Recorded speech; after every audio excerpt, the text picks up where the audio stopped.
Listo. Un, 2, 3. Grabando. Eh, Soy María Carlota Sempé, soy antropóloga, doctora en ciencias naturales y actualmente soy profesora emérita de la Museo de La Plata y investigadora principal del CONICET, contratada ad honorem porque estoy jubilada. Bueno, muchas gracias Carlota. Buenas tardes. Un gusto Buenas tardes. hacerte estas preguntas. Eh, en primer lugar, queríamos saber cómo fueron tus inicios en la arqueología en Catamarca. En realidad mis inicios en la arqueología de Catamarca comenzaron primeramente siendo alumna en el año 62, cuando viajé con el doctor Chiappe a, al departamento de Santa María, que él estaba haciendo su tesis en la Loma Rica. Yo tenía una beca de estudiante y lo ayudé dibujando toda la colección más antigua del Museo de la Plata, que es la colección Metfeser, de la parte que provenía de Loma Rica. Bien, y después proseguiste tu carrera como investigadora aquí en Catamarca. Sí, cuando vino el doctor González en el año 63, empezamos a cursar las arqueologías americanas uno, 2 y 3. Teníamos tres arqueologías americanas en esa época, o sea, paleolítico, lo que sería culturas medias o neolítico, y después las altas culturas de América. Y él nos inició también en los trabajos en la colección Barreto del Valle de Hualfín, que teníamos que dibujar como práctica de laboratorio en la División Arqueología del Museo de La Plata. Después, varios años después, me presenté a un concurso en la División Arqueología y gané el cargo de ayudante de la división, ayudante diplomada, ya licenciada, y ahí trabajé con él más o menos unos 15 años en la colección Barreto. También le solicité a él que cuál era una región para poder hacer mi tesis doctoral y él me dijo que fuera a excavar al valle de Abaucán, porque realmente lo que había que hacer era salir al campo, encontrar tu propio valle y realizar todas las excavaciones posibles para establecer la cronología del valle. Bien, fantástico. Y bueno, y en la década del 80 se crea la Escuela de Arqueología. ¿Qué nos podés contar de los inicios de la Escuela de Arqueología, de tu relación con las personas que hicieron el proyecto, etcétera? En, yo tenía un amigo de la época que habíamos salido al campo con el doctor González en el año 63. Habíamos ido al campo a Catamarca, estuvimos antes en Chilecito, por Córdoba los pasamos a buscar a dos que habían sido alumnos de él, que estaban ya recibidos, que eran José Pérez Goyán y Nicolás de la Fuente, que en ese momento estaba haciendo un trabajo con él en el Cerro Colorado de Córdoba, unas excavaciones que actualmente esos manuscritos de González y algo de Nicolás tienen que haber quedado en el Museo de Arqueología de la Universidad. Y los pasamos a buscar y después de Chilecito y recorriendo sitios de La Rioja, fuimos para el valle de Abaucán y todo el sur de la zona del departamento de Tinogasta. Allí me hice muy amiga de Nicolás de la Fuente. Tal es así que le dejé de regalo un sombrerito que yo había tejido a crochet con fibras, de fibras no de lana, sino de fibra como vegetal, y con ese sombrero Nicolás hizo todos sus trabajos de campo después de eso. Cuando él armó la Escuela de Arqueología sobre la base del programa de la Escuela de Arqueología de Tucumán que había organizado Víctor Núñez Regueiro, otro discípulo de González. Me acuerdo que él vino al museo a contarnos. Yo le decía un poco a NASA la vez pasada, creo que él tuvo un pequeño error. Para organizar inicialmente la Escuela de Arqueología, ofreció muchos cargos a profesores de Buenos Aires. O sea, la gente de Buenos Aires se forma en filosofía y letras, tiene más formación a lo mejor de antropología social que nosotros, aunque nosotros también tenemos antropología social en la facultad. Pero nuestra ubicación en una facultad de ciencias exactas y naturales nos da una mejor formación geológica. Por ejemplo, yo cursé geología general, geomorfología, geología y paleontología del cuaternario, aerofotointerpretación geológica, levantamiento geológico, es decir, muchas materias que te daban otra forma de pensar. Eso también era un poco lo que había, la idea de lo que había puesto Víctor Núñez Regueiro en su Escuela de Arqueología de Tucumán. Cuando vos tenés una formación con profesores que no tienen una formación de ciencias naturales, siempre la teoría es como más especulativa. Y si vos ponés al principio de tu investigación una teoría y crees que vas a cumplir lo que esa teoría te dice, realmente se hace difícil trabajar bien un valle. Vos a un valle tenés que ir sin presupuesto y buscar qué sitios arqueológicos tenés, cómo encontrarlos, qué es lo que generar el hecho arqueológico. El hecho arqueológico no puede ser parte de una teoría. ¿Te das cuenta? Vos tenés un paisaje que lo conocés, sabés dónde puede haber habitaciones humanas por el tipo de ambiente y luego te dedicas a buscar esos tipos de ambiente y excavar. Indudablemente que hay momentos de grandes cambios culturales, pero para eso vos tenés la posibilidad de hablar cambios culturales y de fisiografía, ¿no es cierto? Por ejemplo, si vos pensás que la Ciénaga hoy es un barrial desértico, dirías que nunca la habitó nadie. Lo que pasa es que también qué prospecciones tenés que hacer, tenés que hablar con los habitantes de los lugares, saber dónde pueden aparecer tiestos indígenas, como se los conoce, tejitas, lo que sea, conversar mucho e ir a buscar por dónde han aparecido y vas como asociando información con tipo de paisaje. Y muchas veces los ambientes han cambiado. No sé si eso te responde un poco o es... Totalmente, totalmente, Carlota. Ahora, un poco volviendo a esa época de la creación de la carrera de arqueología, de la escuela de arqueología en Catamarca. ¿Cómo fue tu experiencia? ¿Vos diste clases en la escuela de arqueología? ¿Tenés discípulos en la escuela de arqueología?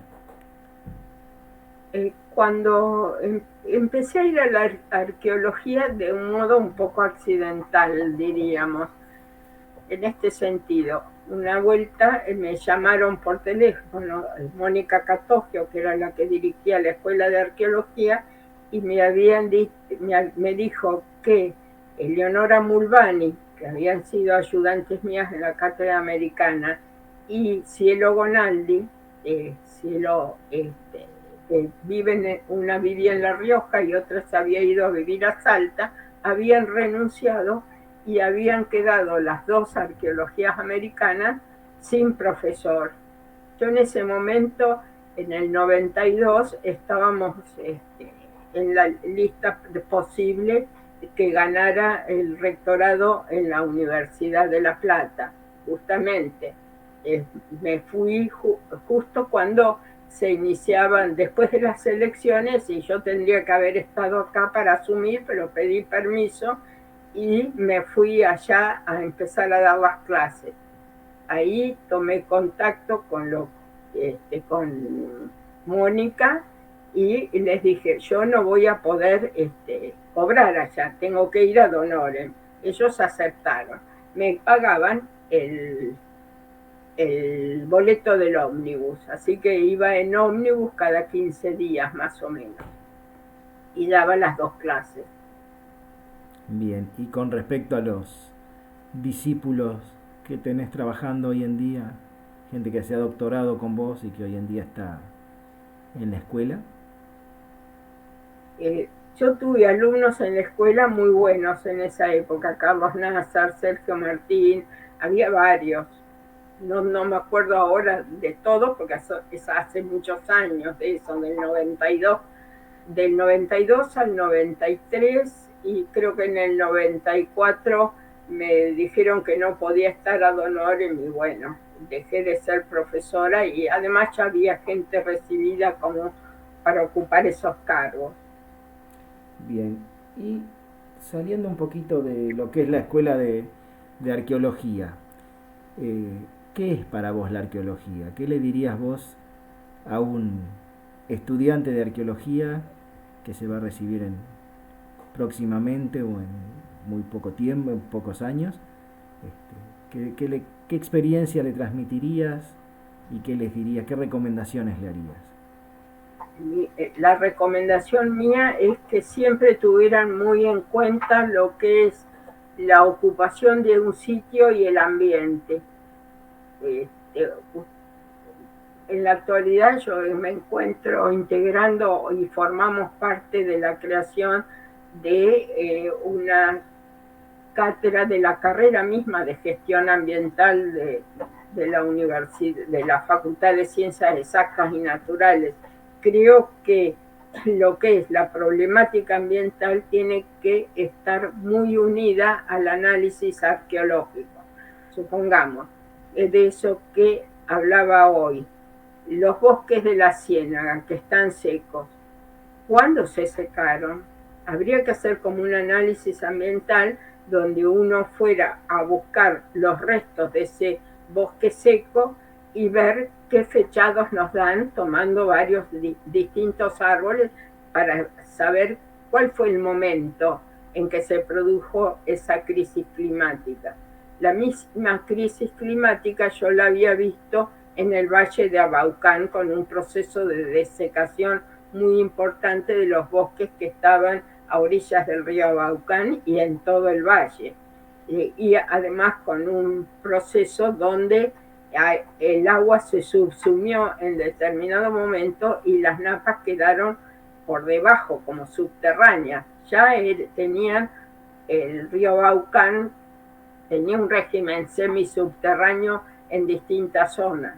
Pero cuando, por ejemplo, estuve en Ranchillos excavando, había una barranca donde tenías ojos de agua a una determinada altura y el río había bajado por debajo, el río de los Ranchillos, por ejemplo. Entonces, ciertas problemáticas arqueológicas de ocupación y de, supongamos, de desarrollo de una cultura y su final, no tienen solo problemas de tipo ideológico, político, como podría ser la influencia en el periodo medio de todo lo que es el altiplano andino, sino también problemáticas a nivel ambiental, que pueden haber terminado con esos grupos, no solo desde el punto de vista de que no pudieran, por ejemplo, cultivar más, sino también que un poco como pasa en el Perú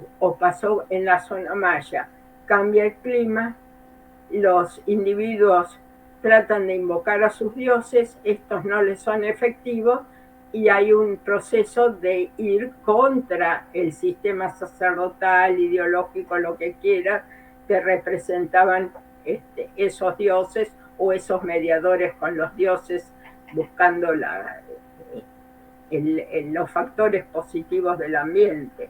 Algo así, hay que reunir cosas. Entonces la arqueología tiene que tener un enfoque social también, no solo fisiográfico. Pero yo te digo que entender la zoogeografía de un lugar, la parte botánica y supongamos, si un paisaje está virando hacia un proceso de salinización por la presencia de determinadas plantas, eso lo tenés que tener como asegurado. Lo otro, lo de la interpretación, viene después. Desde ese punto de vista, les voy a decir, la arqueología social en sí misma, como se usa en la arqueología nuestra, o en la arqueología en general, me parece muy reduccionista. Prefiero ir a la sociología, a los autores de sociología, como por ejemplo hice con Bourdieu, y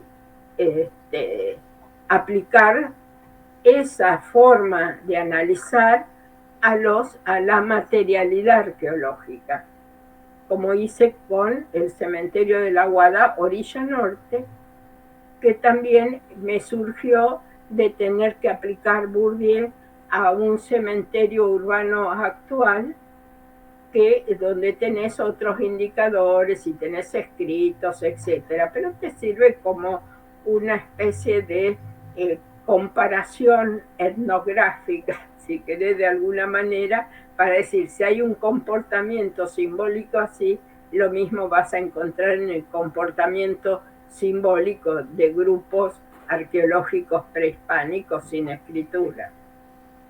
Bien, ¿y qué opinas, Carlota, del trabajo interdisciplinario hoy en día en cuanto a la arqueología?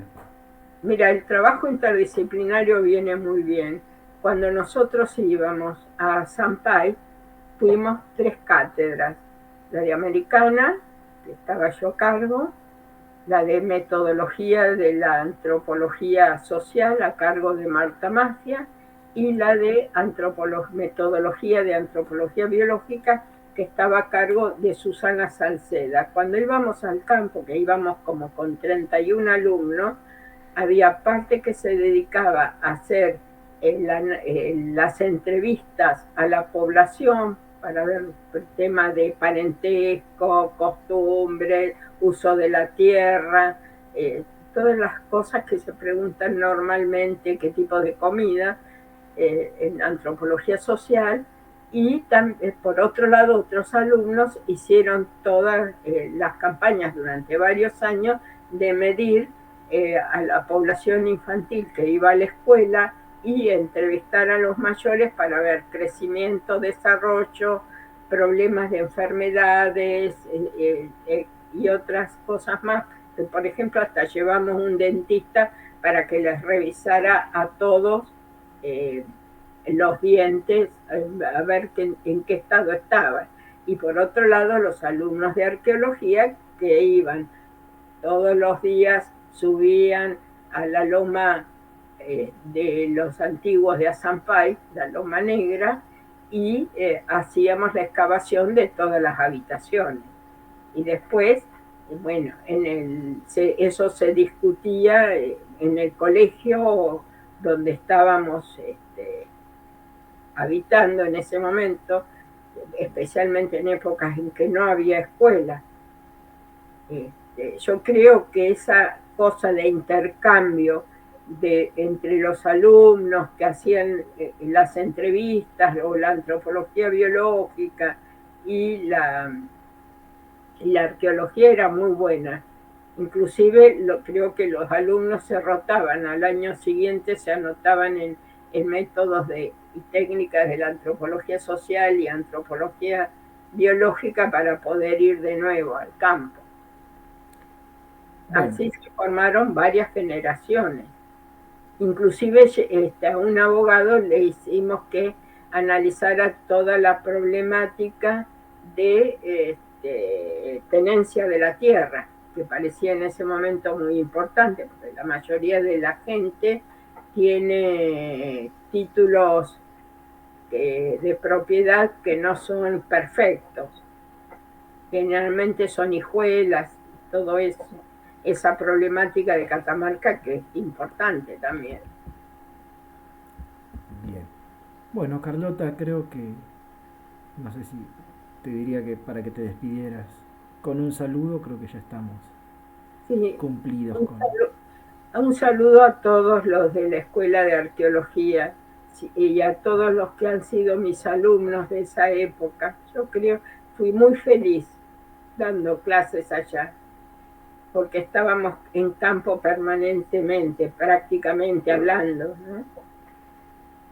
Bueno, Este, así que, y espero que hayan avanzado algo en las salidas al campo, aunque siempre está la problemática de tener que pagar los seguros de los chicos que salen. Pero yo creo que si uno da una vuelta en la propia universidad debe haber sitios arqueológicos sin darse cuenta. bueno. Muchísimas gracias, Carlota. De nada. Muchas gracias a ustedes.